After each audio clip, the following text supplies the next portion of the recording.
Evvel zaman içinde, kalbur zaman içinde, rüzgarın kederle estiği, dalgaların kıyıya çarptığında adeta bir ağıt yaktığı o dar geçitte Çanakkale'de zaman mühürlenmişti.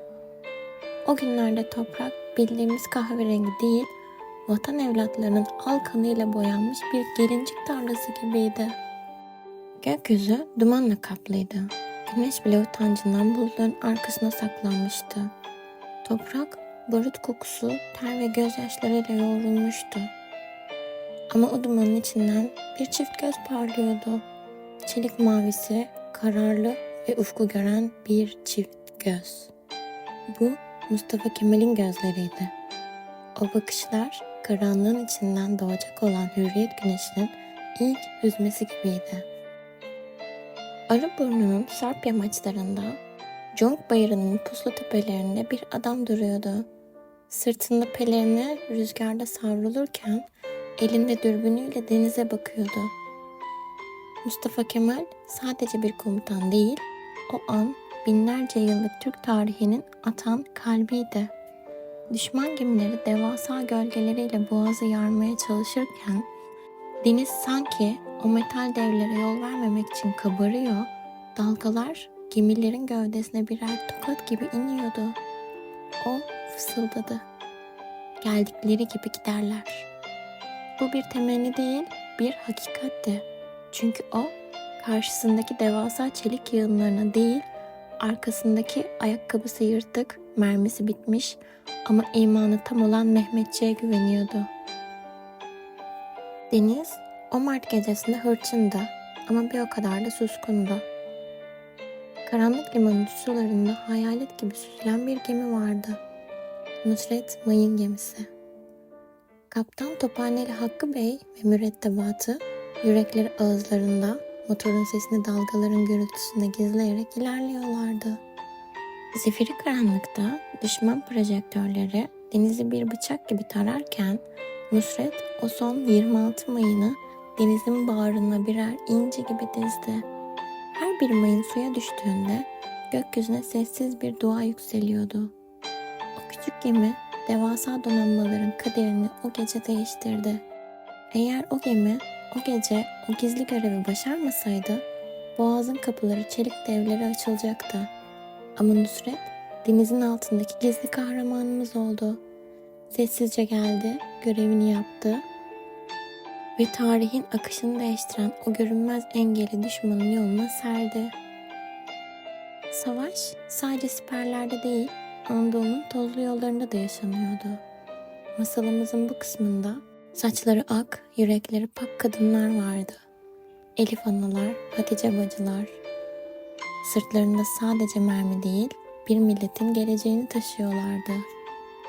Karda kışta ayaklarındaki çarıklar parçalanırken, kanılar gıcırtıyla inlerken tek bir şey düşünüyorlardı. Oğlum üşümesin, mermi ıslanmasın. Bebeklerinin üzerindeki örtüyü alıp cephanenin üstüne örten o yüce ruhlar bir taraftan çorap örüyorlar, bir taraftan yaralıların yarasına tülbentlerini yırtıp sarıyorlardı. Çanakkale'nin toprağı sadece asker kanıyla değil, o fedakar anaların gözyaşıyla ve dualarıyla kutsanmıştı. Kadınların o dik duruşu, cephedeki Mehmetçiğin en büyük kalkanıydı. Onlar vatanı doğuran ve koruyan asil kalelerdi. Ve o büyük gün geldi. 18 Mart. Sanki deniz ateş kusuyor, gökyüzü metal yağdırıyordu. Mecidiye tabyası sarsılıyordu. Dost toprak birbirine karışmış, feryatlar göğe yükselmişti. Bir dev uyandı o toz bulutunun içinden. Havranlı Seyit. Topun vincinin kolu kırılmıştı. 215 kiloluk o devasa mermi yerde sarsılmaz bir dağ gibi yatıyordu. Seyit Onbaşı arkadaşlarının şehadetiyle dolan gözlerini silmedi. Aksine o yaşları öfkeye ve imana çevirdi. Ya Allah dediğinde sanki yeryüzü yerinden oynadı. O mermiyi sırtına aldığında kemiklerinin çatırtısı tabyanın duvarlarında yankılandı. Damarları alnından fırlayacak gibiydi. Nefesi ciğerlerini yakıyordu. Ama o yükü sırtında değil, kalbindeki vatan sevgisiyle taşıdı. Üçüncü atışta o koca zırhlıyı Ocean'ı vurduğunda çelik imanın karşısında diz çöktü. O an Seyit sadece bir asker değil, Türk'ün yenilmezlik mührüydü. Mustafa Kemal o meşhur emrini verdiğinde vakit şafaktı. Ben size taarruza emretmiyorum, ölmeyi emrediyorum. Bu cümle bir insanın başka bir insana verebileceği en ağır emirdi. Ama 57. alayın aslanları sanki bir düğüne gider gibi tüfeklerini kavradılar. Süngüleri taktıklarında çıkan o ince ses hürriyetin ilk bestesi gibiydi. Toprak o gün kana doydu. Her bir karış yer bir yiğidin son nefesiyle ısındı. Masal bu ya, o gün orada hiç kimse sağ kalmadı. Ama o tepede asla düşmedi. Toprak o günden sonra hep vatan diye kokmaya başladı. Gecenin karanlığı çöktüğünde siperlerin arasındaki mesafe sadece 8 metreydi. Ölümle yaşam arasında bir nefeslik mesafe. Mustafa Kemal o gece siperleri tek tek gezdi. Bir an bir şarapnel parçası koptu karanlıktan. Islık çalarak geldi ve tam Mustafa Kemal'in göğsüne çarptı. Bir an zaman durdu. Dünya nefesini tuttu. Ama o gümüş cep saati o demir parçasına göğüs gerdi. Saat parçalandı ama Mustafa Kemal hayatta kaldı. Çünkü o saatin her bir çarkı durduğunda Türk milletinin hürriyet saati işlemeye başlıyordu. Tarih onun yazacağı daha çok destan olduğunu biliyordu. Savaşın en kızgın anında bile Türk askeri merhametini yitirmedi. Yaralı düşman askerini kucaklayıp kendi siperine taşıdı. Savaş bittiğinde ise o kanlı toprakların üzerinde hüzünlü bir sessizlik hakim oldu. Mustafa Kemal yıllar sonra o topraklarda yatan yabancı askerlerin annelerine dünyayı ağlatan o meşhur sözlerle seslendi. Uzak diyarlardan evlatlarını harbe gönderen analar, gözyaşlarınızı dindiriniz. Evlatlarınız bizim bağrımızdadır. Huzur içindedirler ve huzur içinde uyuyacaklardır. Onlar bu toprakta canlarını verdikten sonra artık bizim evlatlarımız olmuşlardır, dedi. İşte bu Çanakkale'nin en derin masalıydı. Düşmanını bile evladı sayan bir büyüklük. Toprağı kanla sulayıp ondan barış çiçekleri çıkaran muazzam bir irade. Masalımız biterken göğsümüzü bir kurur, gözlerimizi bir nem bürüyor. Bir gün Gelibolu'ya giderseniz rüzgarın sesini iyi dinleyin.